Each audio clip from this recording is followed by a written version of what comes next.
Hi friends, welcome back to my channel. आज के इस वीडियो में हम 9 नंबर वाले क्वेश्चन को देखेंगे और 10 नंबर वाले क्वेश्चन को देखेंगे। तो what is purpose of has include directive. Has include पहले क्या होता है तो उसके बारे में थोड़ा सा देख लेते हैं कि हैज इंक्लूड एक्चुअली में होता क्या है। जो हम लिखते हैं ना, तो हम क्या लिखते हैं, जो ये करते हैं सी लैंग्वेज पे, हैज इंक्लूड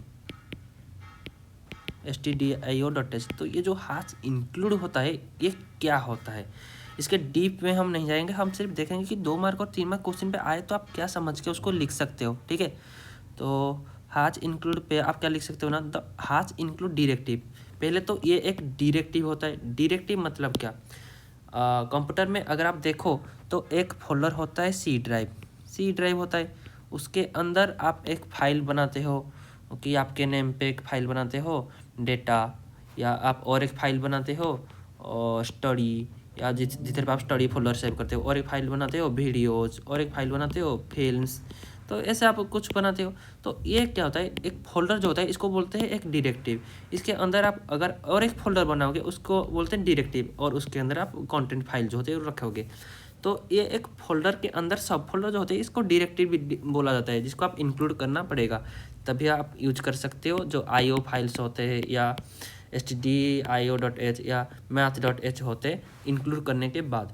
तो हैज इंक्लूड डायरेक्टिव, इसको बोलते हैं directive, is use to include standard और user defined header files in the program in सी।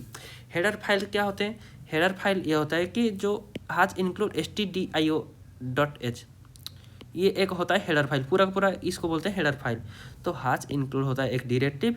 ये डायरेक्टिव क्या करता है, ये करता है इंक्लूड करता है IO.h जो होता है, stdio.h जो होता है, या math.h जो होता है, ये मॉड्यूल को इंक्लूड करता है, ये फाइल को इंक्लूड करता है।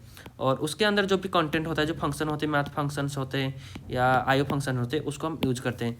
तो हैज इंक्लूड डायरेक्टिव एक ऐसा डायरेक्टिव होता है, एक इसका एक ऐसा काम होता है कि एक जो IO फाइल्स होते हैं या जो मैथ डॉट फाइल होते हैं इसको इंक्लूड करता है आपको उसी प्रेजेंट डायरेक्टरी पे जो काम करे, प्रेजेंट फाइल पे जो काम करे हो प्रोग्रामिंग कोड पे, उसको अगर आप हैज इंक्लूड ऐसे लिखोगे तो उसके अंदर उसको फंक्शनलिटी जो होते हैं इंक्लूड कर देगा, और उसके फंक्शनलिटी जो भी होते हैं आप प्रोग्राम कोड के अंदर यूज कर पाओगे। ठीक है, ये होता है has include directive.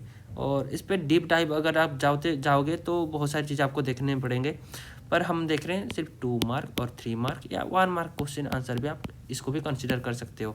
1 mark question answer का भी अगर ज़रूरत पड़ेगा तो MCQ के हिसाब से हम उसको कभी डिस्कशन करेंगे, पर अभी तो फिलहाल के लिए हमारा चल रहा है 2 मार्क और 3 मार्क के प्ले लिस्ट। ओके, इस पर बहुत सारे क्वेश्चन आंसर मैं बनाऊँगा, देखते हैं जितना हो सकेगा सभी को डिस्कशन करेंगे। 10 नंबर क्वेश्चन को देखते हैं। 10 नंबर पे what are RS in C. R क्या होता है, ये तो भाई एक भास्ट कोर्स होता है। RS मतलब एक चैप्टर ही होता है RA, पर हम जैसे ही आपको पता है 2 मार्क और 3 मार्क के हिसाब से देखेंगे। आप चाहो तो बहुत सारी चीज़ें एग्जाम्पल देके लिख सकते हो, क्योंकि ये एग्जाम कोडिंग लैंग्वेज जो होता है ना, उधर पे एग्जाम्पल बहुत इंपॉर्टेंट होता है। और आप कैसे रिप्रेजेंट करते हो आपके आंसर्स को, ये बहुत इंपॉर्टेंट होता है। आप क्या लिख रहे हो या इम्पोर्टेंट नहीं है, आप लिखने का तरीका आपका कैसा है। सभी लोग समझ जाते हैं कि RA ये होता है, एक डिफाइन कर दो इंट लिख के ARR करके 5 करके लिख दो तो ये होता है। इसको कैसे लिखोगे आप, उसी तरीके के लिए आपको आंसर का मार्किंग जो होता है उसके लिए मिलेगा।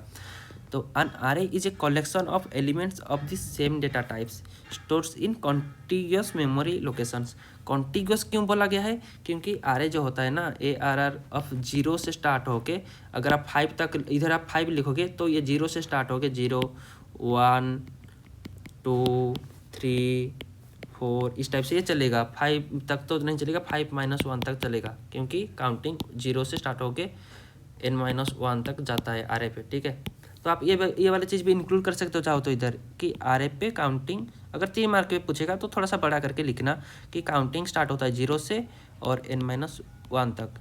N क्या होता है, जो ये जो चीज़ें आप लिखते हो ना 5, इसको हम बोलते हैं N वैल्यू जो होते हैं। ठीक है, तो आप एग्जाम्पल देके और भी एक्सप्लेन कर सकते हो, पर ये उसका मेन पॉइंट होता है जो कि डेफिनेशन पॉइंट होता है।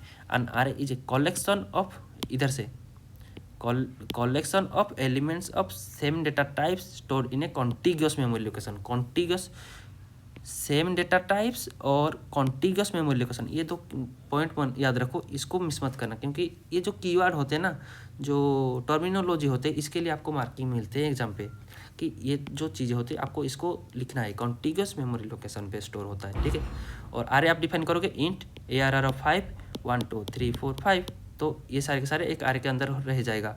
अगर आप और भी चीज़ें इधर ऐड कर सकते हो एग्जाम्पल पे, कि आप एक्सेस कैसे करोगे, ARR ऑफ 0 लिखोगे तो आउटपुट पे आपको देगा, इधर ऐसे करके आउटपुट लिखो, आउटपुट पे देगा 1, और ARR ऑफ 2 करके लिखोगे, आउटपुट पे देगा 2।